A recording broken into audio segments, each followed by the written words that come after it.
მოგესალმებით. კონსერვატიული პლატფორმა ჯორჯია ფორსტი გთავაზობთ გადაცემას მილენიალს. მე კი ნუკრი შოშიაშვილი გახლავართ. დღეს ძალიან საინტერესო სტუმარი გვყავს სტატისტიკოსი ნოდარ კაპანაძე. ის პირველად არ არის ჩვენთან, უკვე მეორედ არის და მეორედაც ვისაუბრებთ უკვე ევროკავშირზე და ზოგადად იმ ხელშეკრულებაზე, რაც საქართველოსა და ევროკავშირს აქვს. ზოგადად წარმოდგენა მოდი ესე ვთქვათ, ყოველთვის ჩემ პოზიციებს ახლა არ გავამჟღავნებ, იმიტომ რომ არ გამოვიდეს რომ ერთი და იგივე რაღაცას ვლაპარაკობთ. არის წარმოდგენა, რომ ევროკავშირში შესვლა ავტომატურად გამოიწვევს პენსიების ზრდას, გამოიწვევს კეთილდღეობას, მნიშვნელოვან კეთილდღეობას და ამის მაგალითი მოყავთ ხოლმე ხშირად რაღაცა, აი ბულგარეთში პენსია იყო ამდენი, ევროკავშირში შესვლამდე გახდა ამდენი. და მართლა ობიექტურად გაიზარდა პენსიების რაოდენობა.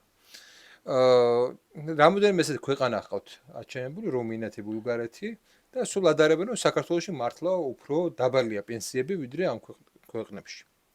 რაც ჩემს აზრით აბსოლუტურად ბუნებრივი მოვლენაა. მაგრამ მეორე მხრივ, აი ყოველთვის მიჩნდება ესეთი შეკითხვა. აი ახლა სტატისტიკასაც ვუყურებდი და აი ბულგარეთზე მაგალითად, ხო? ბულგარეთმა 28% მოსახლეობის დაკარგა. იყო 9 მილიონი და არის ახლა 6 მილიონი 33% დაკარგეს ბალტიისპირეთის ქვეყნებმა. ხო, აი რუმინეთმა მაგალითად, ხო, დაკარგა 18%. იყო 23 მილიონი, არის 19 მილიონი. ლატვიამ 30% დაკარგა. 2 მილიონი 600.000 იყო და 1.8 მილიონი. უნგრეთმა ყველაზე ნაკლები 7% დაკარგა, ანუ უნგრეთი ცენტრალური ევროპაა. ცენტრალური ევროპაა და ცოტა სხვა სპეციფიკა აქვს. მაგრამ აი მაგალითად ხორვატიამაც, ხო, ხორვატია ერთ-ერთი ისეთი მაგალითია, 19% დაკარგა მოსახლეობის, იყო 4 მილიონი 700.000 და ახლა არის 3 მილიონი 800.000. ასევე ესე იგი მნიშვნელოვანი, ნუ იმას აღარ ვიტყვი, ლიტვას მაგალითად, ხო, ლიტვამაც 24% დაკარგა და პოლონეთია ინდუსტრიული სახელმწიფო. ნუ იმ ყველაზე ნაკლები 1% დაკარგა, მაგრამ მაინც დაკარგა. მატება აქვს ჩეხეთს, მატება აქვს სლოვაკეთს, სხვა დანარჩენი ეს სახელმწიფოებს აქვს პრინციპში კლება, დემოგრაფიული კლება. ეხლა შეკითხვაა მდგომარეობს შემდეგში. თუ ეს არის კეთილდღეობა, თუ სამუშაო ადგილები ჩდება, თუ ეკონომიკა ვითარდება. რატომ არის ამხელა გადინება და სხვა ევროკავშირის ქვეყნებში? განსაკუთრებით ცენტრალურ ევროკავშირის გერმანიას გულისხმობთ და საფრანგეთს. მოგესალმებით, პირველ რიგში მივესალმები ჩვენს მაყურებელს, მსმენელს. პირველ რიგში მადლობა მინდა გითხრათ მოწვევისთვის. და აი დემოგრაფიულ ცვლილებებზე სანამ ამაზე ვილაპარაკებდით, მანამდე თვითონ მოდი ამ ქვეყნებს შორის არსებულ განსხვავებაზე ვილაპარაკოთ, თავარი დისკრიმინანტი რა არის აქ. ჩეხეთი, სლოვაკეთი და უნგრეთი არის ავსტრია-უნგრეთის იმპერიის ბირთვის ქვეყნები.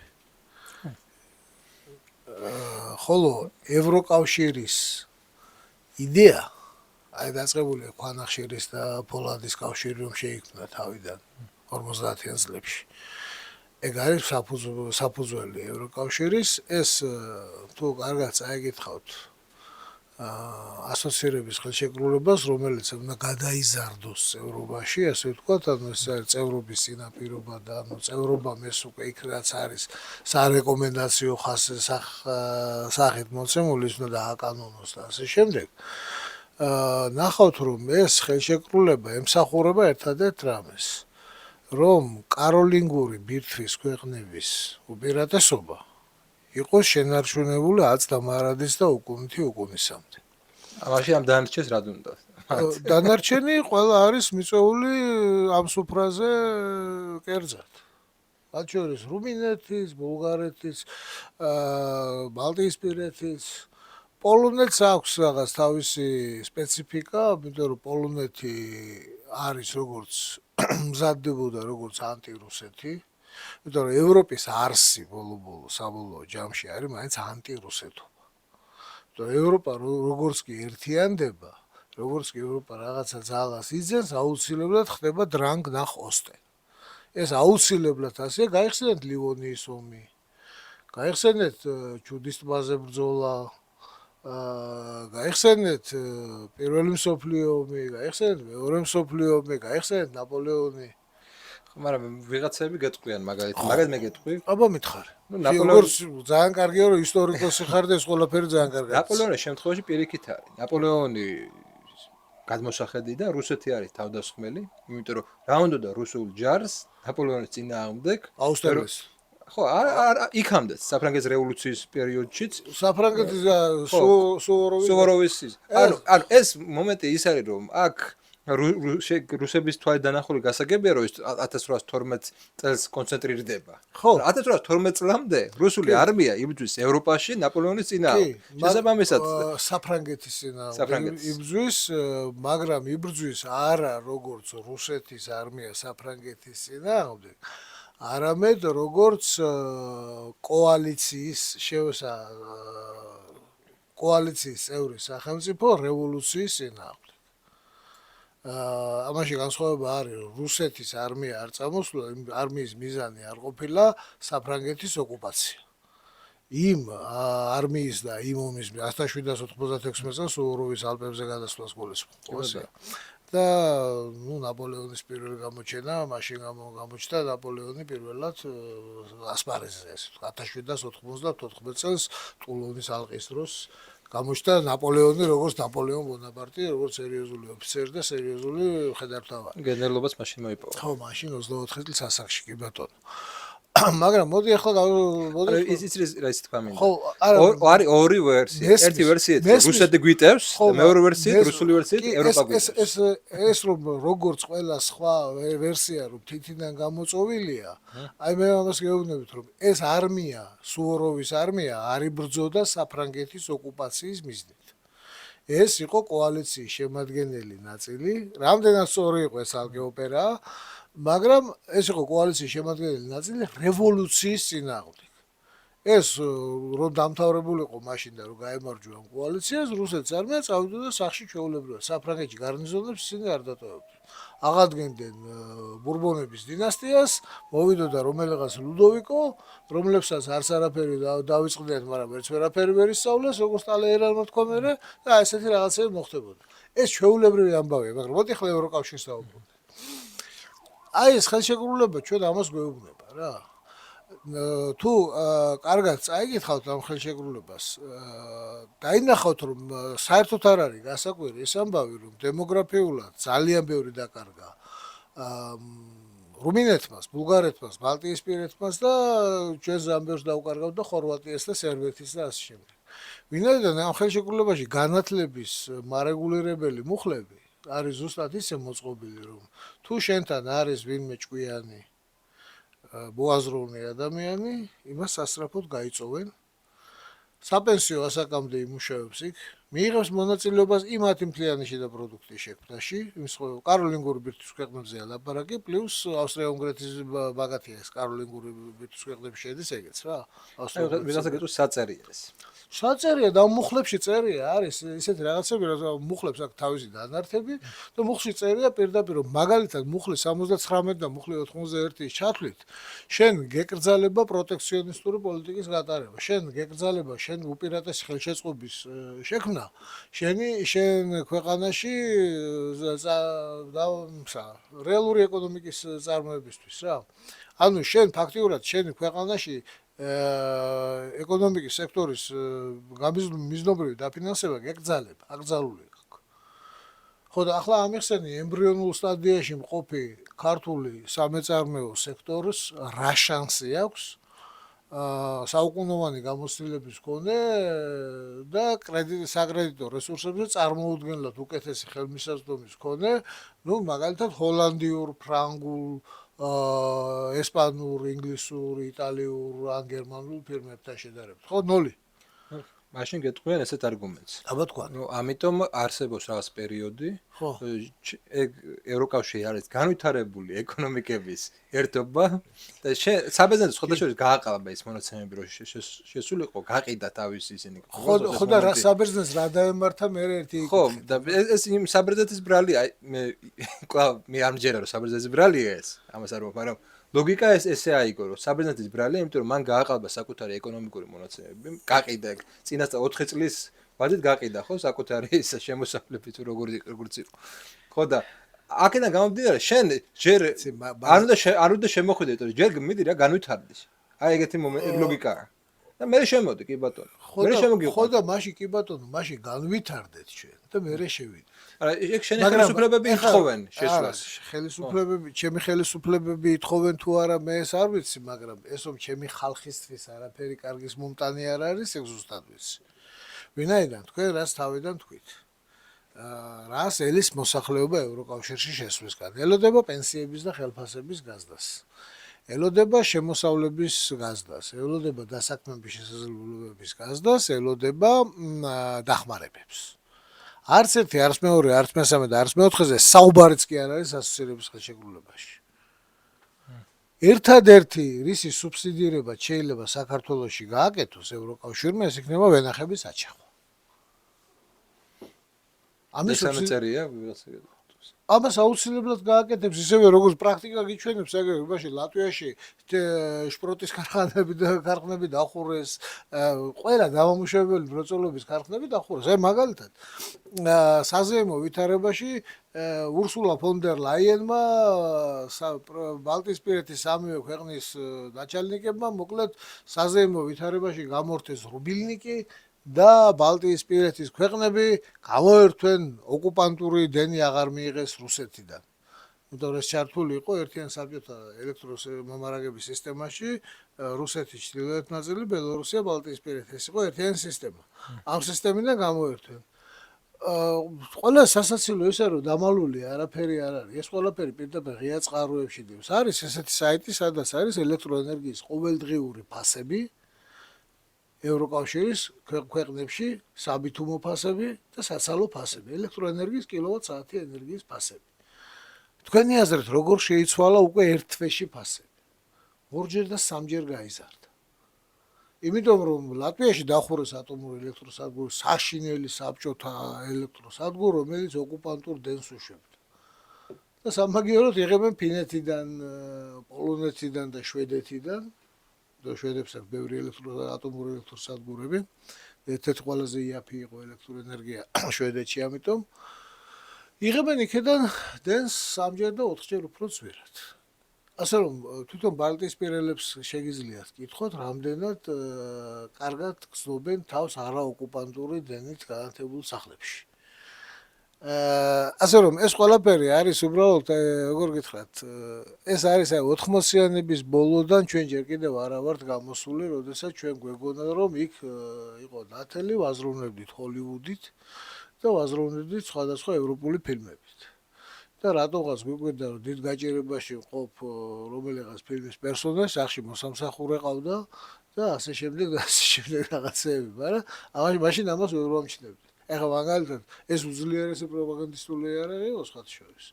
ეხლა მე არ ვიცი რა გითხრათ, ამას ჩვენზე წარმოუდგენლად დიდი იყო გავლენა ჩვენ საზოგადოებაზე, იყო და არის კიდეც ეხლა აი ამ მთელი პროპაგანდისტული მასალის. აი ეგეთი რაღაცა რომ ჩვენთან 90-იანებში ევროპა გვეხმარებოდა, გერმანია, რით გვეხმარებოდა? თუ ის რომ პური იქნებოდა პური ჩვენთან ხორბლის იმპორტი ყოველთვის დომინანტი წყარო ხორბლის იყო ყოველთვის რუსეთი. ეგ მერე, როდესაც მაშინაც ეს დეფიციტი მაშინაც ესე იყო, სანამ ბაღლინჯოიანი ერთხელ შემოეტანა ბაღლინჯოიანი ხორბალი ერთმა ცნობილმა ამხანაგმა, რაზედაც მას შემდეგ ბევრჯერ იყო ნათქვამი 90-იან წლებში. დანარჩენი ხორბლის წყარო ჩვენთვის მუდმივად დომინანტური წყარო ყოველთვის იყო რუსეთი. აგერ არის ერთი მომენტი, ფინანსთა სამინისტროს საიტზე დევს ეს მონაცემები, საბაჟოს მონაცემები, გამბაჟიბის მონაცემები და ნახეთ. 33 წელია ჩავარდნა. გაეროში Comtrade UN.org არის ეგეთი საიტი. ესე ყველასთან ვაჭრობა რა, მთელი მსოფლიო ყველასთან და საქართველოს აქ 3 წელი არის ჩავარდნილი, ჩვენი საბაჟოს მონაცემები, საბაჟოს საიტზე არსებული მონაცემები და იქ არსებული Comtrade-ზე არსებული მონაცემები მაგრად არის აცილებული ერთმანეთს. საქართველოში ხორბლის იმპორტი ქვეყნების მიხედვით. Comtrade-ზე მონაცემები გვეუბნება, რომ საქართველოში ხორბლის იმპორტი შემცირდა 800,000 ტონიდან 25,000 ტონამდე, მაშინ აქ შიმშილი სიკვდილი უნდა ყოფილიყო მაშინ. მაშინ როდესაც ჩვენი საბაჟოს მონაცემები გვეუბნება, რომ აფერი არსებითად არ შეცვლილა, უბრალოდ რუსულ ხორბალს დაერქვა ყაზახური ხორბალი. დეფიციტი რატომ იყო მაშინ? არაფერი დეფიციტი არ იყო. 92-ში. 92-ში არ გეუბნები 2006 აი 6-ში რომ აქ შპიონების სკანდალი რომ მოაწყვეს, აქ მაგის მერე ხო რუსეთმა დაკეტა. მე 2007-ში ამას მოყვა 18%-იანი ინფლაცია ხორბლის და ხორბლის პროდუქტების და ეს 18%-იანი ინფლაციას კიდევ 17%-იანი ინფლაცია 8-ში დაემატა. 2007-8 და 9 წლები არის ჩავარდნა კომტრეიდის მონაცემებში. და აქ ჩვენი საბაჟოს მონაცემები ობიექტურად გიჩვენებს, რომ ისევ რუსეთიდან შემოდის ეს ხორბალი. ერთ წელიწადს ყაზახური დაერქვა, ეხლა რომ ეხავდა რა. აკეთობა მაგითო. არის, იცი, ასე რომ არავინ არაფრით არ დახმარებია, ხოლო როდესაც საერთოდ ვიღაცამ გასესხა ფული პროცენტით, ის შენ არ გეხმარება, ის თავის საქმეს აკეთებს. კაჟა ბულავა თავის მევალეებს არ ეხმარებოდა რა. დათათუთაშხემ რომ დაუთვალა იქ 100,000 მანეთი ვლახე დავთვალევა თაბას უქებშიო რაც გაქვსო ეს სოშვილი რატო ყავს ამ დღეშია გას ფულს აგროვებდა და ფულს აკეთებდა რა კაჟა ბულავა არ ეხმარებოდა თავის კრედიტორებს მან არის კიდევ ერთი მომენტი დახმარება. ეხლა უნგრეთი რასაც არ იღებს ორბანის პოლიტიკის გამო, ზოგადად ყველა სახელმწიფოს აქვს ევროკავშირიდან ფინანსური ნიშნულობა. კი და ისე ორბანი ხა არ ვიცი ხა ეს მიიღებს თუ არა ეს ახალი. მაგრამ რა პირობებით უნდა მიიღოს ეს? რა პირობებით იღებდი საერთაშორისო სავალუტო ფონდის დახმარებას? გააუქმე ყველა სოციალური ხარჯი. გააუქმე ყველა სოციალური პროგრამა, გადადი ყველაზე უფრო ველურ კაპიტალიზმზე და ამისთვის მაშინ გასესხებ ფულს. ვიღაცა გეტყვის რომელიც უნდა დამიბრუნო პროცენტი. აბსოლუტურად სწორად გეტყვის, რომ შენი ელიტაც არ იყო ორიენტირებული სოციალური სახელმწიფოზე. პირიქით, აი თუ დავაკვირდებ მაგალითად 2012-ის შემდეგ, ხო? შრომითი კანონმდებლობა, შრომის კოდექსი, რასაც ქვია, ხო? აღდგა ევროკავშირის იმით. ეგ ფაქტია. და შრომის კანონმდებლობა დღეს ჩვენთან შრომის კანონმდებლობა, ნუ როგორ გითხრა, მონათმობილობისგან დიდად არ განსხვავდება. არ არსებობდა ეგ საერთოდ. არა, შრომის კოდექსი საბჭოთა კავშირში არსებობდა. არა, არ არსებობდა სააკაშვილის პერიოდში. არ არსებობდა, გეთანხმები, მე დუქიძემ გააუქმა. მე იმას კი არ გეუბნები, რომ ჩემი მთავრობა იყო გადასარევი და ეს საშინელი საერთაშორისო სავალუტო ფონდი და ევროკავშირი და ვიღაცები მოვიდნენ და არაფერი ეს ყველა ერთად იყო, ერთი და იგივე ადნაუ პოლე იაგოდა რა, როგორც რუსები ეთქვიან რა. ერთი არას ალხან და ის ალხან. ამაზე არ არის საუბარი. მე არ ვამბობ, რომ ისინი ცუდი იყვნენ, ესენი კარგი. მე კარგი და ცუდის გაგებით სეპარაციას არ ვაკეთებ. მე გეუბნები, რომ ობიექტურად პროცესი იყო ეს. ხალხი ხო არჩევანით შედარებით აკეთებს რა. ან უნდა იყოს, რომ ეს ადგილობრივი ელიტის იმედი უნდა ქონდეს, ეკონომიკური ელიტის, ან საგარეო რაღაცა საერთაშორისო ორგანიზაციები. საგარეო და საერთაშორისო ორგანიზაციები არასდროს არ იქნება შენთვის აი ხალხისთვის სასარგებლოს რამის გამკეთება. ნუ ახლა ეს შევანადემ, როდესაც ეს სოფლიო ბანკი და ისინი დაუშვა და კუპონიზაციიდან გამოვედით, ხო? კუპონიზაციიდან გამოვედით, ჯერ კუპონიზაციაში რატო შევედით? ხო, მაგაზე ვთქვათ რა. და კუპონიზაციიდან რომ გამოვედით, კი ეს კარგი იყო, კაცო, ყველაფერი ცუდია, კარგიც იყო, მაგრამ შემდგომ მე რა, გამოვედით აქედან. ეხლა მაგალითად ისეთი ინფლაცია აღარ არის და კი, ხო გახსოვს რაც იყო მაშინ. კი, მახსოვს, რა თქმა უნდა, ის საშინელება იყო, იქიდან უნდა გამოსულიყო, ის უბრალოდ იმის ისე გაგრძელება აღარ შეიძლებოდა. ხო, ეს გასაგებია, ხო. იცი რას ველოდები ხამ ლაპარაკის პერიოდში. აი, როდი შემოთავაზებ ალტერნატივას, არა ამ ხედვების შემდეგ. არა, ალტერნატივას შემოგთავაზებ, რა თქმა უნდა, კაცო. ეხლა საქმე რაშია? შეხედე. ეხლა მთელი მსოფლიო არის კრიზისში. აი, კაპიტალისტური სისტემა არის ტერმინალურ კრიზისში. იმიტომ რომ მისი ეკონომიკის სისხლის სახელად ფული არის დაავადებული, ძალიან მძიმედ დაავადებული, უკურნებელი სენითაა დაავადებული. ეს საბანკო სექტორი არის, ნუ, წარმოუდგენელი დაავადება რა, ჩვენი აი ამ მთელი მსოფლიოს ეკონომიკის. და ყველაფერი ამიტომაც მიდის ესე უფსკრულისკენ. ეს კრიზისი ახლა არ დაწყებულა. დაგვირდი ამერიკის შეერთებული შტატების სახელმწიფო ვალის დაგროვების ტენდენციას. ბევრი არაბოს 2008 წლის კრიზისიდან იწყება. უი, არა ბატონო, არა, ტყვილი და ბესურაღიროსი. არა, ეს ყველაფერი დაიწყო ჯერ დაიწყო ბრეტონ ვუდსის ხელშეკრულების დადების შემდეგ. თუმცა თვითონ ეს სახელმწიფო ვალის ესე ხუნდებში მოქცევა და დაიწყო ფედერალურ სარეზერვო სისტემის შექმნიდან ეს იყო 1913 წლის დეკემბერი. შემდგომ დიდი დეპრესიის შემდეგ, როდესაც მოხდა კაპიტალის გამსხვილება ამერიკაში. შემდგომ ეს დაავადება უკვე ბრეტონ ვუდსის სისტემის შემდეგ ამერიკის ფარგლები დატოვა და მოედო მთელ მსოფლიოს.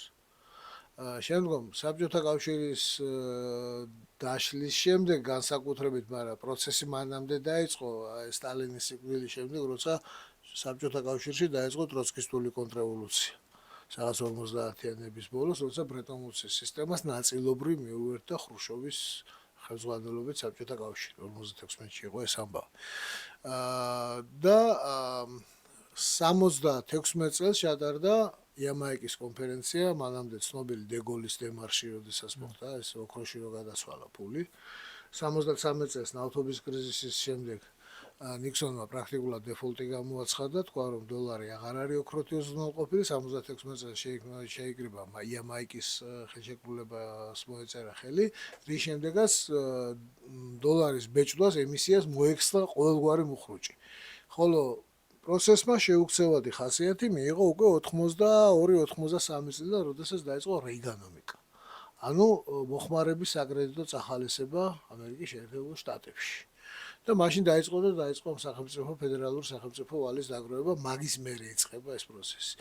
ერთადერთი პლატო შენელება ამ პროცესის და ვალის დაგროვების სიჩქარის შენელება, ეს არის 92-დან 97 წლამდე. ეს არის, როდესაც იძარცვებოდა საბჭოთა კავშირი და სოციალისტური ბანაკის ქვეყნები. მაშინ აღარ გროვდებოდა ეს ვალი ისეთი მაღალი ტემპით. მას შემდეგ ისევ გაგრძელდა, ხოლო უკვე კატასტროფული ტემპი მიიღო, ექსპონენტური ტრენდი მიიღო უკვე 2008 წლის შემდეგ, აი ცნობილი იპოთეკური კრიზისის შემდეგ. დღეს არის უკვე 39.3 ტრილიონი ამერიკული დოლარი ეხლა. ხო და ეს ყველაფერი ანუ მარტივად რო ავხსნათ, ვალი უფრო მეტია, ვალი გაცილებით 125%-ია ამერიკის მთლიანი შიდა პროდუქტის და თან არ დაგვეწდეს, რომ ამერიკის მთლიანი შიდა პროდუქტის 80% არის მომსახურება. ხოლო 11% არის სოფლის მეურნეობას პლუს დამამუშავებელი მრეწველობა. ანუ აი ზევიდან რო ჩაასხავ ლუდს კათხაში და აკაფდება და გადმოვა კაფი და 10% როა ლუდი და დანარჩენი კაფი. აი ეს კაფია 80%. 20% არის რეალური ეკონომიკა. და შენებავ რო კრიზისი ეხება ამ კაფს. ყველაფერს ეხება. ეს კაფი კრიზისია. ვინაიდან ეს არაფერი არ არის რეალურად, ახლა ბოლო წლებში მიმდინარე მოვლენებმა აჩვენა, რომ რეალური ეკონომიკა არის რეალური ეკონომიკა. არავის არ გაუქმებია რეალური ეკონომიკა. ახლა ომის საკითხმა გასაგებია. დაიწყო ომი და აღმოჩნდა, რომ რეალურ მოწინააღმდეგეს უნდა ესრულო რეალური ჭორომი, ვერ დერევატივს და ვერ რთულ პროცენტს ვერ ესური. ხო? აღმოჩნდა, რომ რეალურ ტანკში უნდა ჩაასხა რეალური საწვავი და რეალურად უნდა წახვიდე ბრძოლაში. რეალური ჯარისკაცი უნდა წავიდე ბრძოლაში.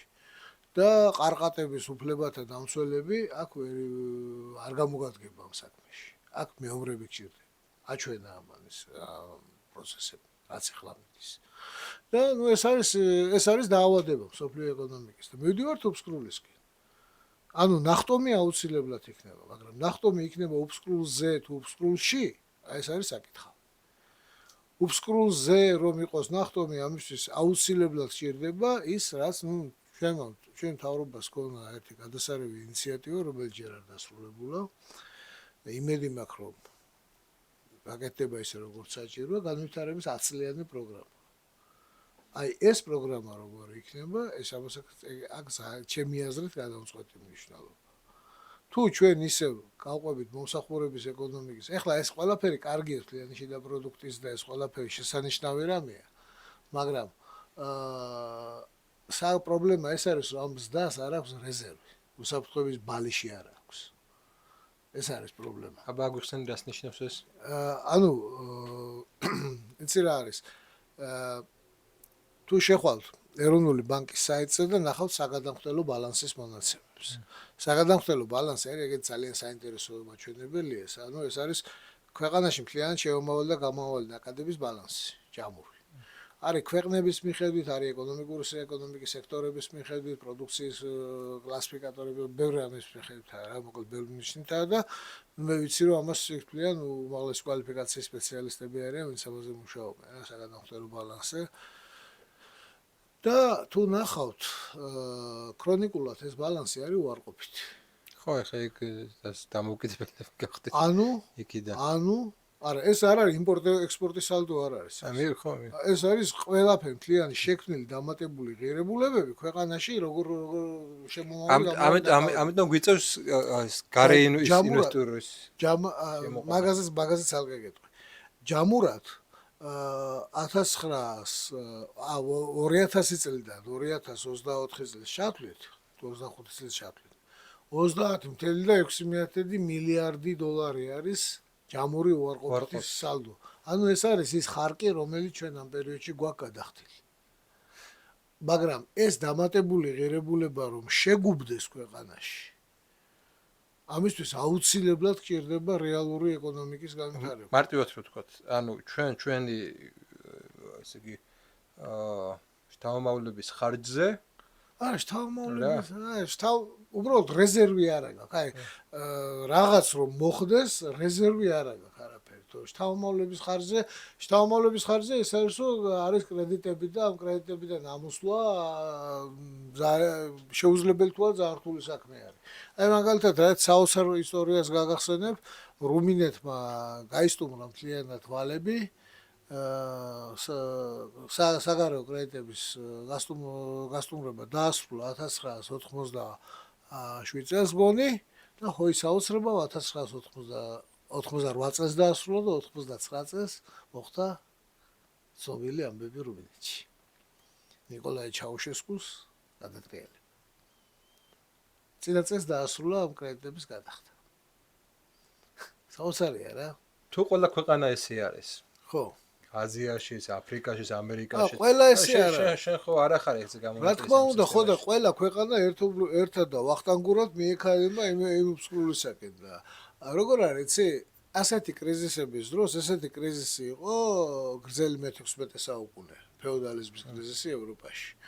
ყველას ერთნაირი გამოსავალი არ მოუძებნია აქედან. სხვადასხვანაირი გამოსავალი ნახა გერმანიამ, სხვანაირი გამოსავალი ნახა საფრანგეთმა, სხვანაირი გამოსავალი ნახა ესპანეთმა, ინგლისმა და ამ შემდეგ, ხო? ჩვენი გამოსავალი რა არის? ჩვენი გამოსავალი არის, რომ უნდა მოახერხო ნახტომი უსკრულზე და არა უსკრულში. ამისთვის არის სწორედ საჭირო ის განვითარების ასლიანი პროგრამა, რომელიც უნდა ემსახურებოდეს ქვეყანაში რეალური ეკონომიკის განვითარებას. ვინაიდან ამ შექმნილი დამატებული ღირებულებების შემაგუბებელი კაშხალის ფუნქცია შეიძლება შეასრულოს მხოლოდ რეალურმა ეკონომიკამ. რეალური ეკონომიკა არის დამამუშავებელი მრეწველობა და სოფლის მეურნეობა. ბაზარი სადაა?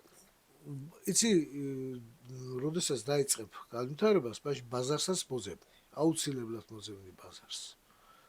ეს უნდა მოძებნო, ამაზე უნდა დაждდეს ეხლა ვისაც არ ქონდა, იმას ჯარი ყავდა თავის დროზე და შედიოდა და უხსნიდა ბაზარს. გასაგებია. გაგშენ რაღაც თეორიული ბაზრები, რაღაც აი მაგალითად ეხლა ევროკავშირი ნამდვილად არ არის შენი ბაზარი.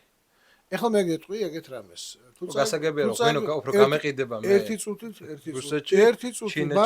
მარტო ღვინოზე არ არის აქ საუბარი. მეორე დანართი ნომერი C13-ია მგონი ზუსტად აღარ მახსოვს რა ნომერი და მაბატიეთ, მაგრამ ესეც თუ შეხვალ DCFTA-ის მოძებნი თავის დანართებიდან ნახავთ რომ ერთადერთი პროდუქცია, რომლის საბაჟო მოსაკრებელის გარეშე შეტანის უფლებაც გვაქვს ჩვენ ევროკავშირში აი ამ ხელშეკრულების თანახმად, ეს არის 220 ტონა ნიორი წლის განმავლობაში. მორჩა. ეს არის ევროკავშირის ერთი იჯრა ხაში, დილის ხაშია ერთი, მთლიანი ევროკავშირის. ეს არის და ეს. და დანარჩენი თუ შეხედავ იმ პროდუქციას, რომელზეც იქ არის ჩამონათვალი, რომელსაც რაღაც შემოწმებები და რაღაცები ეხება, მე ავიღე ეს პროდუქტები, ეს HS კლასიფიკატორის 6 ნიშნა კოდების დონეზე არის იქ ჩაშლილი და ზუსტად 6 ნიშნა კოდების დონეზე ვნახე აი ამ პროდუქციის იმპორტ-ექსპორტის ბალანსი საქართველოში და ქართული ექსპორტი ქვეყნების მიხედვით აი ამ პროდუქტების. ფინანსთა სამინისტროს აეწედებს ეს ყველაფერი. და აღმოჩნდა რომ ამ პროდუქციის საექსპორტო პროდუქციის იქ ჩამოთვლილი მითითებული პროდუქტების მხოლოდ ყველაზე უფრო მეტი იყო 2017 წელს 2.7% მთელი ექსპორტის ევროკავშირის ქვეყნებში. ზერთად სადგადის. 2.7% რუსეთი. რუსეთი მეორე ადგილზე ვინ? და რუსეთი და ამ ბოლო დროს უკვე ძალიან არსებითი წოდნა და მიიღო შეეძინა ჩინეთმა. რუსეთი, ჩინეთი და დსთ-ის ქვეყნები. ეს არის ჩვენი მთავარი ბაზარი. ჩვენს მოგწონს, არ მოგწონს, ხა ესეა რა. და ევროკავშირში აი ამ პროდუქციის შეტანა ჯერ ერთი არ ხდება, მეორე ძალიან რთულია და მესამე რომ თუ აწარმოებ ახლა და თუ იმ სტანდარტებით აწარმოებ იმ სტანდარტებით, რაც აუცილებელია, მაინც წევრი იყო და ბრიუსელში წაიღო ლაბორატორიაში.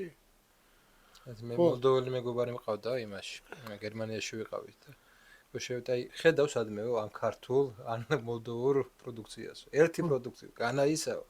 ხო. ერთი პროდუქტი მაინც მაჩვენებდა დიდი ის იყო, მოლივით დიდი ის. კი. ქსელი, ხო, ვერც ქართული ვერ ნახე. ვერ ნახავ ხო? ვერც ისაა. ხო. ვერ ნახავ ეხლა და რატომ მე თავიდან გითხარ ერთ-ერთი რომ ერთადერთი რაზე სუბსიდირება შეიძლება მოგცეს ევროკავშირმა, ეს არის ვენახების საჩეხო. აუცილებლად მოგცემს მაგაზე სუბსიდიას. ისევე როგორც ასეთი სუბსიდირებით გააჩერეს და შემდგომ მთლიანად განადგურდა ბულგარეთის კვების მრეწველობა, რომელიც იყო ვარშავის ხელშეკრულების ქვეყნებს შორის ერთ-ერთი უძლიერესი და განვითარებული კვების მრეწველობა გამორჩეული იყო ბულგარეთი ამ მხრივ. კაი, რატომ არ გამოდიან მაშინ? იცი რა არის, ახლა გამოსვლა ძნელია. რატომ აძნელი? შესვლა მანეთიღის გამოსვლა საამანეთი. ეგრეა და იმიტომ. ჯობია ეგ არ შეხვიდებ, იმიტომ რომ თუ შეხოლმე გამოსვლას მე ძაბერი ვალდებულებები გაქვს. ეს ერთი და მეორე კიდევ ძალიან ხშირად არის ხოლმე რომ ქვეყნის პოლიტიკური ელიტა მაინც და მაინც თავისი ქვეყნის და ხალხის ინტერესებს არ ემსახურება, ხოლო ასეთ გაერთიანებებში რაც უფრო ხანგრძლივად ხარ, მით უფრო ნაკლებად დაკლებია ალბათ. გავიხსენოთ საბერძნეთის მაგალითი. კი ბატონო, საბერძნეთმა ჯერ ესეთი დავიწყოთ იმით, რომ შეუძლებელია სტატისტიკურად გამართული ტყუილის თქმა. მოდი ერთი ის აუხსნას სმელას, იმიტომ რომ შეიძლება არ იცოდეს. ეს იყო მოვიდნენ ესე იგი სოციალისტები, კი, ციპრასი. ხო, ციპრასი. მემარცხენეები, მოდი არ ვიცი სოციალისტები ხო ხმამაღალი სიტყვა, მაგრამ ხო. მემარცხენეები მოვიდნენ, რომლებიც დაუპირისპირდნენ მაშინ მერკელი იყო მერკელის პოლიტიკას. ღიად და ის საკმაოდ ისეთი ჭკვიანი ხალხი არის. და თქვა, იყვნენ ყოველ შემთხვევაში, მაგრამ ხელისუფლებაში მოსვლის დროს მათ ვერაფერი ვერ შეძლეს რეალურად რა. ის ყველა ის დაპირება პრინციპში ჩაუვარდათ და თვითონ საზოგადოებამ საბოლოო ჯამში, როდესაც დადგა ეს საკითხი ევროკავშირიდან ამჯობინა დარჩენა. აი ხა мотиваცია ამიხსენეთ, კრიზისშია, ადანაშაულებ გერმანიის პოლიტიკას და ზოგადად ამათ და ხედავ რომ კრიზისი მან გამოიწვიეს. რატომ არ გამოხდა? რა მოტივით ამჯობინა ხალხმა არ გამოსვლა? ნუ მე როგორც ვიცი, იმიტომ რომ ესე იგი ევროკავშირში მუშაობდნენ ძალიან ბევრი ადამიანი და აჰა სამუშაო ლოგიკა იყო ეგეთი. ანუ უკვე ესე იგი რაღაც კომუნიკაცია რაღაც ზაფები ჩამოყალიბდა და ხალხმა ამჯობინა დარჩენა, მაგრამ რა ამ დარჩენის შემდეგ ისიც ხო არ იყო პრობლემა რომ ვალების გასტუმრებას მოთხოვდნენ უცებ. მე მგონი ეგეც იყო პრობლემა, ხო? საბერძნეთში. ახლა მან მე გაგახსენეთ მაგალი ზარანდიას ნათქვამს, რომ კარგი დაპირებებით ბევრი მივიდა თანამდებობაზე, მაგრამ როცა მივიდა ვერ გააკეთა ვერაფერი. ანუ ამას მე ჩვენ პატრიცემულ თანამოქალაქეებსაც იგივეს ვეთქვი, რომ როდესაც ვიღაცა გამოდის რომ ამბობს რომ ეს არ მომწონს, გასაგებია რომ არ მოგწონთ, მაგრამ კითხეთ რატომ არ მოწონს, მერე კითხეთ როგორ ჯობია და მერე კითხეთ რატომ ჯობია. და ამას როცა ყველაფერს ამას როდესაც მოგიყვებათ სადღეგრძელოების რეჟიმში, უთხარით რომ ეს ყველაფერი დაწეროს. და თუ აღმოჩნდება ესეთი ვინმე, ვინც დაწერს აი ამ პროგრამის სახით, ხო, ისეთ ადამიანს შეიძლება დაუჯეროთ. ხო, ხოლო თუ ადამიანი რომელიც მხოლოდ სამგზელოებით გამოდის და ესენი არ ამაზე უარესი რაღა შეიძლება იყოს, ნებისმიერზე უარესი აუცილებლად შეიძლება იყოს ყოველთვის. ეს გარანტირებულად შემიძლია გითხრა და იგივე მოხდა საბერძნეთში. საბერძნეთში რეალურად ხდება ის, რომ თვითონ ბერძენი ხალხი საბერძნეთში ხდება უცხო. თავის ქვეყანაში ეს ხალხი უზრავ ქონებას ყიდულობენ უზრავი ქონება იყიდება ძირითადად არაბერძნებზე და სწორედ ეგ არის ევროკავშირის ერთ-ერთი მთავარი მოთხოვნა. კარგად თუ გახავთ აი ხელშეკრულებას, აქაც იგივე არის, რომ ქვეყნის სუვერენიტეტი არის მაქსიმალურად შეზღუდული. ხოლო ნუ მე ახლა მიგრანტებზე და LGBT და ეგეთ რაღაცებზე ამებზე აღარ ვლაპარაკობ, ამაზე უჩემოდაც ბევრი ლაპარაკობს. მაგრამ ერთი საინტერესო რამე იყო, გამოკითხვა ჩავატარე ერთხელ და იყო ეგეთი რაღაც. ხო ამბობენ რომ 87%-ს უნდა ევროკავშირში გაწევრიანება, თუ 85%-ს. ნამდვილად ეგრეა 85% ამბობს რომ მინდა ევროკავშირში გაწევრიანება. მაგრამ როდესაც კომპლექტში ეუბნები რომ LGBT დღის წესრიგი პლუს ევროკავშირი ერთად ეს გვაწყობს თუ არა? ხო? რაღაც ეს კითხვა რა. ანუ ერთად ეს ორი რაღაც. აღმოჩნდება რომ 95% მცირდება 12%-ამდე.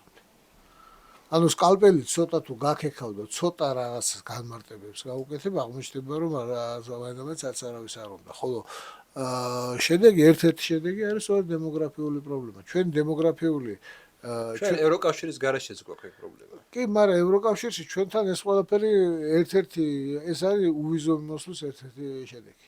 როდესაც აბა ეხლა ჩავიკეტოთ ეგ არის გამოსავალი. არა, არსად არ უნდა ჩაიკეტო. არსად არ უნდა ჩაიკეტო, რატო უნდა ჩაიკეტო? ვისაც უწასვლო უნდა წაპირგით, კარგიცაა კაცო.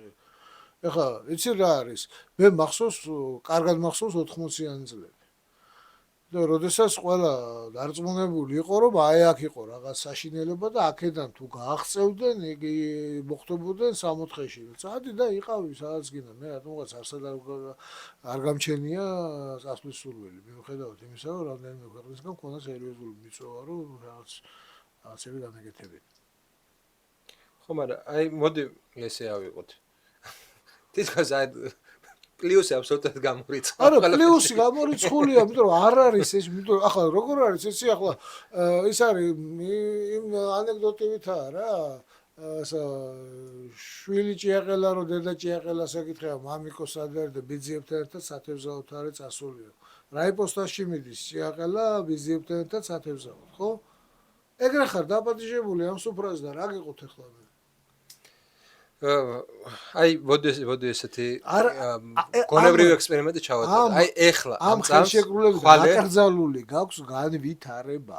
ხვალე, აი მაგრე თქვა. ხვალე, აი ესე თქვა. დაუშვათ გონებრივი ექსპერიმენტი ჩავატაროთ. ხვალე ევროკავშირის წევრი გავხდით. ღმერთმა დაგვიფაროს. არა, გავხდით.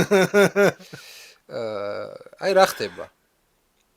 ხალხი იწყებს თავისუფალ მისვლას.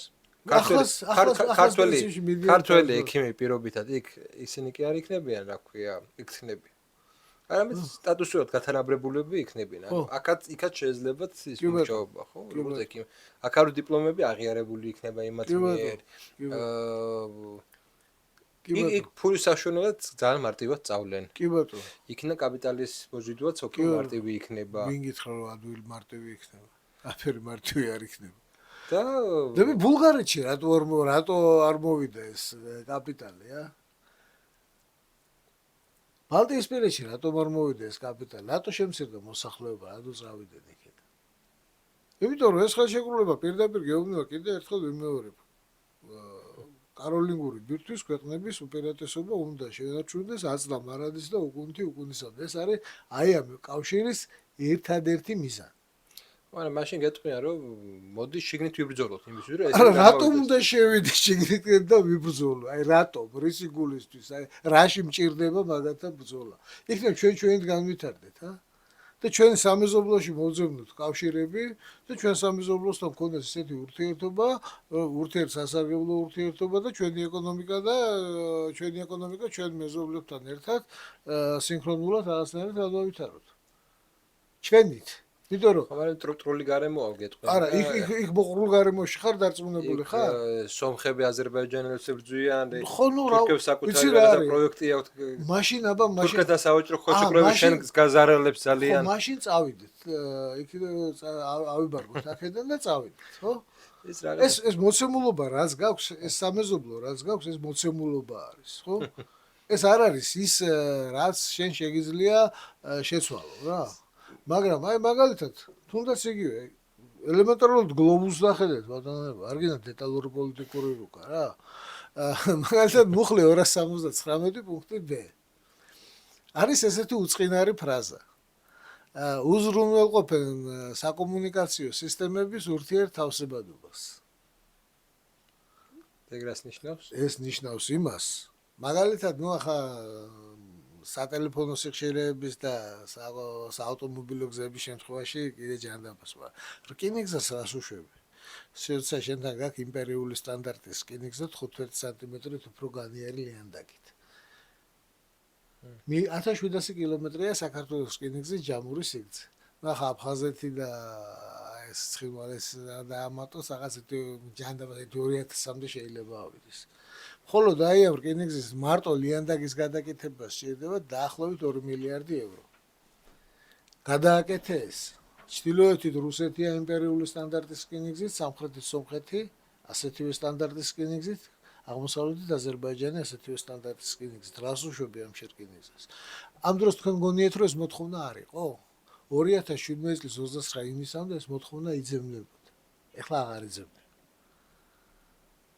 და რატომ არ გეტყვის იგივეს მაგალითად როდესაც მეოთხე თავით საერთაშორისო სავაჭრო ურთიერთობების რეგულაციებში ახლა თუ სარეკომენდაციო ჩარევა შეუძლია მხოლოდ იმიტომ რომ წევრი არ ახარ როდესაც წევრი იქნები მე შემდგომ იმპერატიული ბრძანების გაცემა შეუძლია ქალბატონ ურსულას, ვიოლა ფონ კრამონს, მალგოჟეტა გოშევსკას, მარკეტა გრეგოროვას, ჟიგიმანტას პავილიონის, ანდრიუს კუბილიუს და სხვა ესეთ ცნობილი და გადასარევი პერსონაჟებს.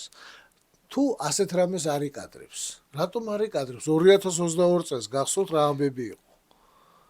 რუსეთთან შეწყვიტეთ ყველანაირი სავაჭრო ურთიერთობა. იყო ესეთი რა მოთხოვნა? კი, იყო. დაჟინებული რეკომენდაცია. და მაშინ მთავრობამ გამოიჩინა სიმტკიცე და გონიერება და ამ სისულელეს არ აყვა და ქართული სოციალური და ეკონომიკური თვითმკვლელი გადაწყვეტილება არ მიიღო. მაგრამ ვიღაცა გეტყვის რომ აი აქ ბალტიის პირეთის ქვეყნების სიამდვილეში ვაჭრობდნენ და ანუ წესი დავარღვიოთ? ანუ ვიმაიმუნოთ? ხო და სამაიმუნოთ შედიხარ სადღაც?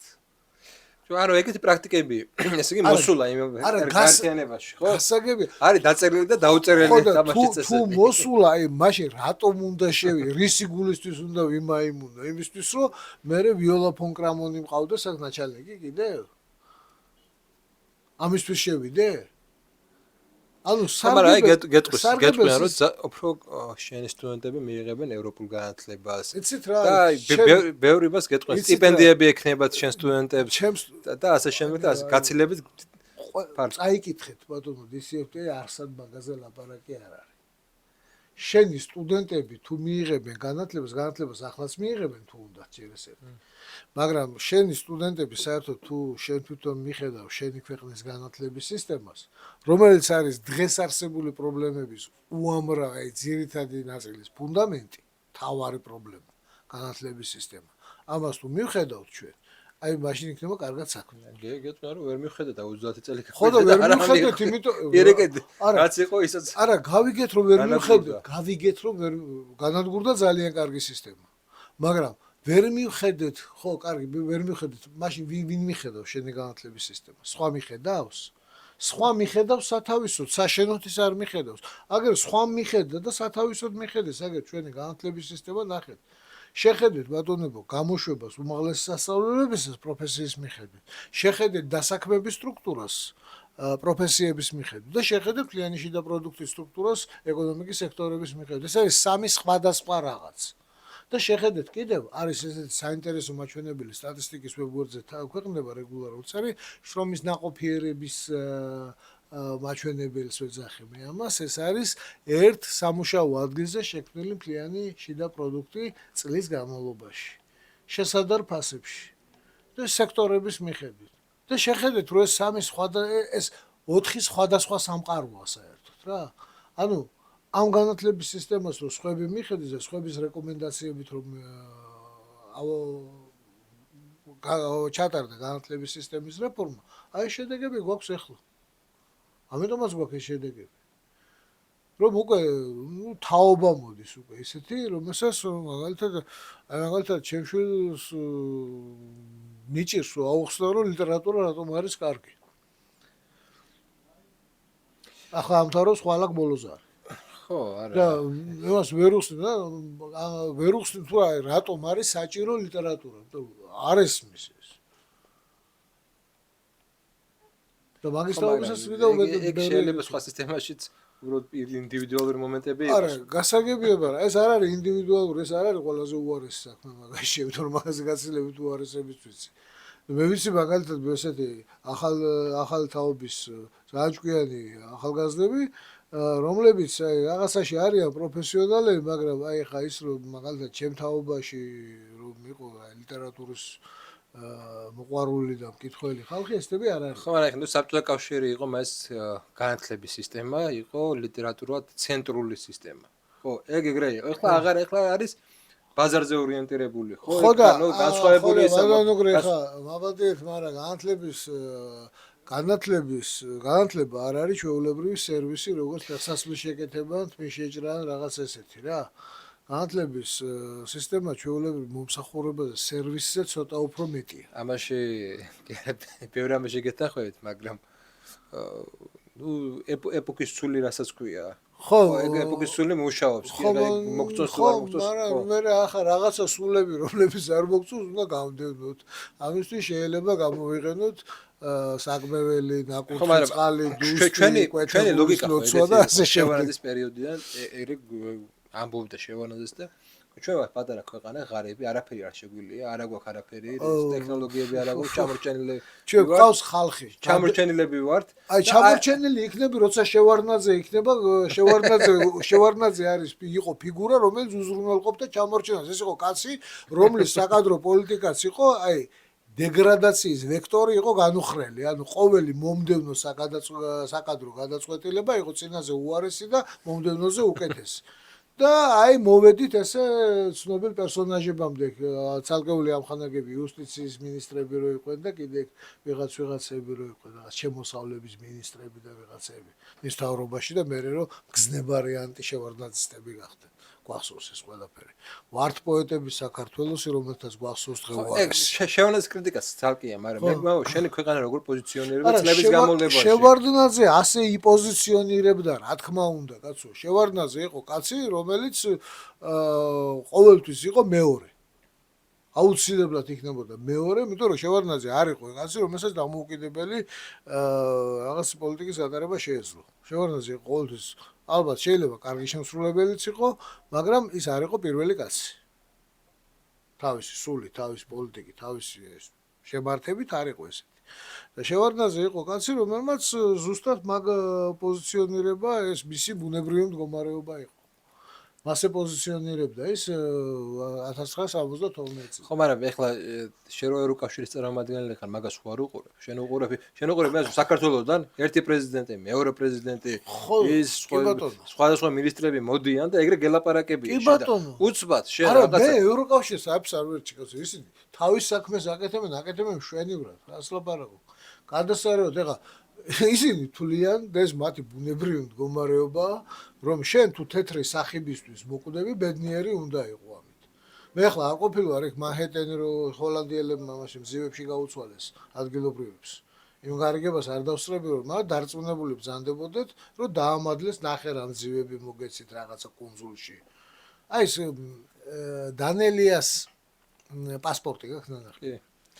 აი კვინტესენცია ევროკავშირის დამოკიდებულების ჩვენ მიმართ დამოკიდებულების კვინტესენცია მან თვითმფრინავში რო არის ეს მერაბა და მას ევროპელს რო მას ორბოთლ შამპანურს მიცემს და მერე $10 რო ეთყეს და ეს რო შამპანურს დაუბრუნებს და თქვენი დიდი თეატრიც დიდი არაფერიაო რა. ანუ ის კომპლიმენტი წაიღო უკან. ახლა good boy თუ გეტყვის ეს უნდა იყო ამით ბედნიერი რა. და შენი ქვეყანა უნდა შეწირო ამას. აი ასე უნდა ახლა ამას გეუბნებიან თან მე უკვეთ რომ შენ ამით აღტაცებული არ ახარ. რატომ არის მაგალითად ბაყაყი ბედნიერი? რატომ არ არის ბაყაყი ბედნიერი? იმით რომ ხარშავ. კაი, მოდი ესე გავზომო ძალები რა. ახლა ესე შემიძლია შეგვიძლია მილიონის დავწეროთ აწლედები და ასე შემდეგ. კი.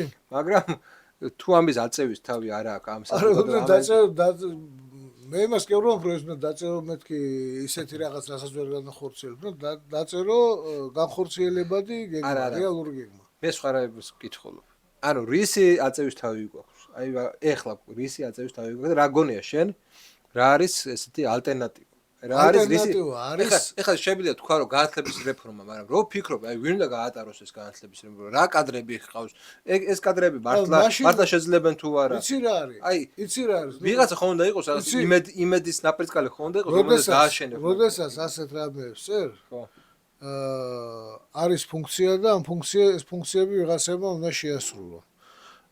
პროგრამა არ უნდა იყოს გასულიერებული, ასე ვთქვათ, რომ აი თუ არ გვეყოლა ვიღაცა, აი ამ პოზიციას თუ ეს ტიპი არ იქნა, არაფერი არ გამოვა. საერთოდ ამის გარეშე არაფერი არ გამოვა, ამ დუხით თუ დაწევ პროგრამას, ეს პროგრამა ვერასდროს ვერ განხორციელდება, იმიტომ რომ როცა შემეტყვი რომ რაღაცის გარეშე არაფერი არ გამოვა, 10 იმდენს გეტყვი რომ ის გარეშეც არაფერი არ გამოვა და 20 იმდენი დამავიწყდება კიდევ და მე გამახსენდება რომ იმის გარეშეც არაფერი არ გამოვა.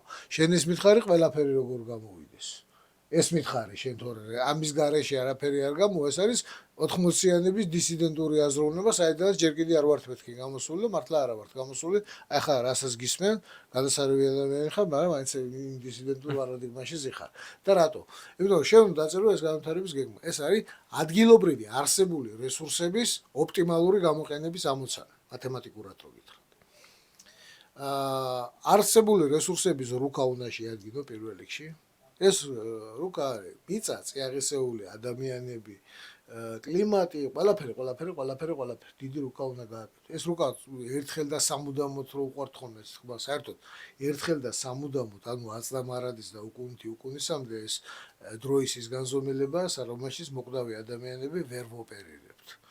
ჩვენ ახლა აი ხვა მუდმივად დაგჭირდება მაგის. ხო, მის მუდმივად განახლება და რამეა, მაგრამ ეს განახლების სქემა და სისტემური ხასიათი უნდა ქონდეს ამას და არა ვიღაცას რაღაც დაესიზმრა და ასე შემდეგ და ასე შემდეგ. პირველ რიგში რესურსების რუკა. შემდგომ აი ამ რესურსების ოპტიმალურად გამოყენებით რა შედეგები შეიძლება მივიღოთ. ამ შედეგების მიღწევის ვადები, ფუნქციები და ამ ფუნქციებზე მე ვინც შეძლებს იმ უნდა გააკეთოს ეს. თუ არ იგივე განათლების სისტემაზე ახლა მაგალითად ჩვენ თუ მაინდა-მაინც იმას ველოდეთ რომ როდის გაჩნდება ჩვენთან ვიღაც იაკობ გოგებაშვილი, კიდე ერთი მაკარენკო, უშინსკი ან ჯავახიშვილი, ან ივანე ჯავახიშვილი ან ვიღაც ეგეთი, ნუ ახლა მაგის ლოდის ივანე ჯავახიშვილის ფუნქცია უნდა იყოს. შემდგომ იქ ვიღაცა გამოჩნდება. თუ ვერ გამოჩნდება ვიღაცა აღზრდის შესაბამის იმ ფუნქციის შესაბამის ტიპს. ანუ ეს პროგრამა უნდა იყოს სწორედ ესეთი. არსებული რესურსების რასაც ქვია ეროვნული ინტერესი. რა თქმა უნდა. მაგაზე საუბრობ. რა თქმა უნდა, ეს არის ყველაზე მთავარი რამე, ადგილობრივი რესურსების ოპტიმალური გამოყენების ამოცანა. რაც შეეხება უცხოურ ინვესტიციებს, საერთოდ ჭირდება ძალიან ფრთხილი მოპყრობა. იმიტომ რომ უცხოური ინვესტიციები სულ თავისუფლად შეიძლება გადაგიქცეს კაბალად და აგრეთვე უცხოური ინვესტიციები საერთოდ აი მაგალითად ჩინეთმა უცხოური ინვესტიციებით ამოწია ეკონომიკა შეიძლება ვიღაცა მითხრას. ჩინეთში უცხოური ინვესტიციები ესე უკაცრავად და თავის ხოშზე არ მისულა. ჩინეთში მიდიოდნენ ტიპები, ამბობდნენ რომ მე მინდა ინვესტირება და მთავრობა ეუბნებოდა ინვესტირებას გააკეთებ აქ. ამ დარგში შენი იქნება ამდენი, ჩემი იქნება ამდენი და ასე შემდეგ. და საერთოდ მისამართული დაფინანსება არასდროს არ იწვევს ინფლაციას, რეალურ ეკონომიკაში ინვესტირება არასდროს არ იწვევს ინფლაციას. ინფლაციას იწვევს დამატებითი უაზრო ემისია და ასეთი ღონისძიებები, რომლებიც დაბალი მულტიპლიკაციის ეფექტით ხასიათდება. ანუ ჩვენი განვითარების მოკლედ ნახტომი რომ იყოს უფსკრულზე და არა უფსკრულში, ამისთვის აუცილებლად ჭირდება სწორედ ის განვითარების ასლიანი პროგრამა, რომელიც აქცენტირებული იქნება ეკონომიკის რეალური ეკონომიკის განვითარებაზე ძირითადად. გადასარევი რამეა ტურიზმი, შესანიშნავი რამეა ეს ყველაფერი, აზია საუბარი, მაგრამ ტურიზმი არის ძალიან ისეთი მყიფე მოწყვლადი დარგი, რომელიც პირველი დაიკვლება ნებისმიერი კრიზისის დროს. გაიხსენით 2020-21-22 წლების COVID შიზოფრენია, პირველი რომელი სექტორის დაიკლა, ეს იყო ტურიზმი. ყველაზე დიდი -52%-იანი ვარნა იყო ტურიზმთან დაკავშირებულ სექტორებში, ეს არის სასტუმროები და რესტორნების სექტორი. ასეთი რამეა ბატონჩო. მოკლედ რადგან დასასრულისკენ მივედით, მე დავწერე პოსტი, რომ თქვენ მყავდით სტუმრად და თუ ვინმე შეკითხვა ექნებოდა, გაგისვათ, მაგრამ წავიკითხო და კი ბატონო. ხო. თუ მე ესეთი შეკითხვა, პროექტი ერთი გზა ერთი სარტყელი, შინაც ჭირდება ევროპაში საქონლის გატანა. რა კი ევროპა სუსტდება, ღარიბდება, მაშინ რამდენად საჭიროა ეს ახალი პორტების შექმნა? ევროპა სუსტდება თუ სანამ ჯეთი რომ დასუსტდეს კიდეც მაგას დიდი მნიშვნელობა არ აქვს, ეს არის 9 მილიარდიანი ბაზარი 9 მილიარდი მოსახლეობით. გარდა ამისა, ევროპა ეს არის მუზეუმი ღიაცის ქვეშ, რომელსაც თავისი ფუნქცია ყოველთვის ექნება. ის რომ რუსეთთან ურთიერთობით მათ ენერგომატარებლების ფასები ძალიან გაეზარდა და შესაბამისად მათ მრეწველობაში სერიოზული სტაგნაცია ეს გასაგებია, მაგრამ ჩინეთის გასაღების ერთ-ერთი მთავარი ბაზარი მაინც არის და იყო და რჩება ევროპა. და რატომ უნდა დაკარგოს 9 მილიარდიანი ბაზარი, რომელზედაც აქვს ქონდა წვდომა და რომელსაც ახლა ძალიან საინტერესო რამე თქვა, მაგალითად ინდონეზიის მთავრობა. აი ეს ორმუზის სრუტის კრიზისთან დაკავშირებით, მათ განაცხადეს, რომ მალაკის სრუტეზეც დაფიქრდებიან, რომ აიღონ საბაჟო ხო, გადასახადი. მალაკის სრუტეზე გადის ჩინეთისა და ევროპას შორის და ახლა უკვე შუადერეფანი და ერთი გზა ერთი სარტყელი უკვე სულ სხვა განზომილებას იძენს ამის შემდეგ. რაიდან მაშინ დაარტყან ტორესის სრუტით ნამდვილად ვერ გავლენ და დაარტყან ავსტრალიიდან წრედა ეს უკვე წარმოუდგენელი მანძილია. და სულ რაღაც ერთი ხუსიტების ერთი ოცეული აღმოჩნდა საკმარისი იმისთვის, რომ წითელი ზღვა და ბაბელმანდების სრუტე დაკეტილიყო და ვასკო და გამას მარშრუტით წასულიყო ჩინური ტვირთები ევროპისკენ. მეორე და მესამე კითხვა პრინციპში ერთი და იგივეა. ნუ ერთი ეხება ფოტოსპორტს, მარკს, ტერმინალს, რომელსაც აქვს 51%-ო. რამდენად შეიძლება მისი დაბრუნება და მეორე არის ბათუმის პორტი და ნავთობის ტერმინალის მიმართულებით. რა კანონმდებლობა გვაქვს ასეთი კაბალური, რომ ნამდვილად არ ვიცი, ეგ მაგ დეტალები მე ხა ანუ შეიძლება თუ არ მოკლედ შეკითხვა როგორც მივხვდი, არის ნაციონალიზაციას ეხება. რამდენად შეგვიძლია ჩვენი პორტების ნაციონალიზაცია და რამდენად საერთოდ სწორია ეს? საერთოდ ყველაფრის ნაციონალიზაცია შეიძლება სწორი რამდენადაა და მოგებიანი. იცით, ეს ყველაფერი კარგად უნდა გაიზომოს, აიწონოს და მე ყოველთვის ვამბობ რამეს რა. თუ კონსტიტუცია ეწინააღმდეგება სახელმწიფოს ინტერესებს, შეცვალე კონსტიტუცია დაანებეთ სახელმწიფოს თავი. და აქაც იგივეს ვიტყვი რა, თუ ეს სპორტების ნაციონალიზაცია არის საჭირო, ეს უნდა მოხდეს რა, მარტივად.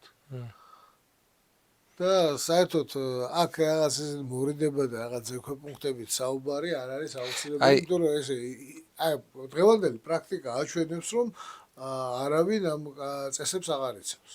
ხო. საერთაშორისო სამართალს იკრია. და მაშინ ჩემ შეკითხვას დავსვა. რომელიც არასტუმრის. მე ესეთი ხედვა მაქვს, რამდენად სწორია შენი აზრით. აი შუადერეფანში, საბოლოო ჯამში აქ უნდა გაჩნდეს რაღაც კაპიტალის რაოდენობა, რომელიც გინდა არ გინდა რომ პოლიტიკას რო არ აწარმოებს სპეციფიური, ხო? კაპიტალის დაგროვებას ხელშეუწყობს და შესაძლებელი გახდება უფრო მეტი ხმა კონდეს ქართულ წარმოებელს. კი ბატონო. ვიდრე ეს აქამდე იყო. რაც საბოლოოდ გარდაქმნის ქართულ პოლიტიკურ კლასსაც. მე სიმართლე გითხრა, ამის იმედი უფრო მაქვს. იმიტომ მე ესე რომ ვიღაცამ ეს ეხა იცი შენ რომ ჩვენი ძირითადად რასაც ქვია ეს ეკონომიკური ელიტა, ესა გადამყიდველები, ხო? ძირითადად ესენი არიან, ხო? ან საფინანსო სისტემაში, საბანკო რეალური ეკონომიკის მოწყვეტილები არიან. ასეთი არ მოდის იქიდან. მათ გასაგებია სხვა სახის პოლიტიკური ბუნებრივია. და წყობრივი უნდათ. და ესე იგი ცოტა ეჭვმეპარება, რომ ესეთმა კლასმა შეიმუშაოს ეროვნული რაღაცა პოლიტიკა. მეპარება. რომელიღაცა პოლიტიკურ კლასმა შეიმუშაოს, მის განხორციელებას ესენი ხელს შეუშლიან. თუნდაც ეს ფასებთანაც მიმართებაში გამოჩნდა ეს. რასაკვირველი, ამიტომ არის საჭირო, რომ როდესაც მე მაგალითად მთავრობას ფასებთან დაკავშირებით მაქვს მაგაზე კონცეფცია მომზადებული, როგორ უნდა გაკეთდეს ეგ. ეს არ უნდა იყოს ვაჭრებთან მოლაპარაკება, რომ ეს რაღაცა შეიმუშავეს რაღაცა და ექსელების მარკეტების ქსელების მეპატრონებმა რაღაც კეთილი ნება გამოიჩინოს. მოკლედ პოლიტიკურ კლასს აჯობა ვაჭრებმა. ხო, გასაგებია. ხო და ანაჯობეს ან არა ჯერ კიდევ, იმიტომ რომ არის რაღაც სისტემური მიდგომა საჭირო. მეტი ანალიტიკა და ნაკლები ადმინისტრირება, რა. ეს არის ჩემი პრინციპი მან. შეაგროვე ყველა სავაჭრო ქსელის მუშაობის ციფრული კვალი ერთიან ბაზაში, კონსოლიდირებულ ბაზაში და 7-24 რეჟიმში უყურე ფასწარმოქმედს. და თუ სადმე დაინახავ ძალიან მაღალ ფასწარმოქმედს, ეს უკვე შეიძლება თქვა რომ ფასნამაც რა, რაღაც 200-300%-ები ხო მიძახიან. ეს ყველაფერი 200-300%-ს რომ ამბობ, ეს უკვე გაზომვადი რამეა, რა. ხო? და ანუ გაზომვადია. გაზომვადი ნახოთ, აბა შეიძლება არის, იმიტომ რომ ახლა ერთი რამე გვემუქრება წინ. გადადებული ინფლაციის ეფექტი.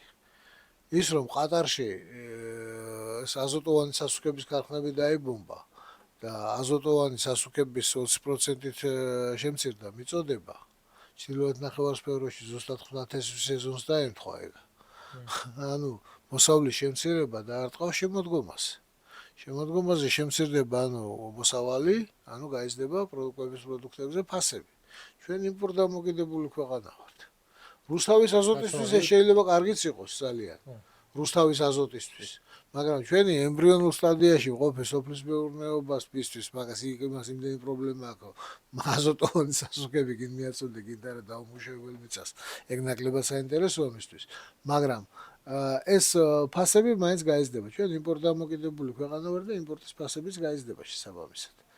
და როდესაც სურსაძე ფასების დას მოვილი. მოსალოდნელია მე ველი შემოდგომაზე ამას, მაგრამ როგორ არის, არის ორი მიზეზი ამ ფასების. ერთი არის სიხარბე, ჩვეულებრივი ფასნამაც რო ეძახიან ძდილობიანად და მეორე არის ეს ობიექტურის დაფასების. ეხლა ამათი ერთმანეთისგან გაყოფა ამ ძალიან არ არის ადვილი საქმე. ამისთვის შეიძლება შესაბამისი კლასის ინფორმაციული მასივები და შესაბამისი დონის ანალიტიკა. მეტი ანალიტიკა და ნაკლები ადმინისტრირება. ეს არის ჩემი რეკომენდაცია. აშკარად ცუდა პროფესიონალური ტერმინებით იყო სავსე ჩვენი გადაცემა. ამიტომ ვთხოვთ რომ დასვათ შეკითხვები. მეც და ბატონი ნოდარიც გაცემს პასუხს, იმიტომ რომ გამოგიგზავნეთ ამ ვიდეოს აუცილებლად და გაჩნდება დარწმუნებული ვარ, გაჩნდება შეკითხვები და ეს ისეთი საკითხი, რომელიც პრინციპში ყველას გვეხება. ამიტომ იაქტიურეთ, გააზიარეთ და ხელი შეგვიწყოთ, რომ ეს ვიდეო უფრო გავრცელდეს. და ბოლოს რაც შემიძლია გითხრათ ბატონო, უკრეამ ევროკავშირთან დაკავშირებით. ევროკავშირი შეიძლება გადასარევი რამეა. მე იმას კი არ ვამბობ, რომ ბეთჰოვენია ცუდიან, რემარკია ცუდიან, მოცარტი. არა, მაგას გადასარევი რამეა. მაგრამ ეს ჩვენთვის არ არის. ჩვენ მაგ სუფრაზე მენიუში ვართ. კერძათა ვართ დაპატიჟებული ხალხო. მოკლედ დაწერეთ თქვენი მოსაზრებები, აუცილებლად გიპასუხებთ. მადლობა ყურადღებისთვის, მოვალ შეხვედრამდე.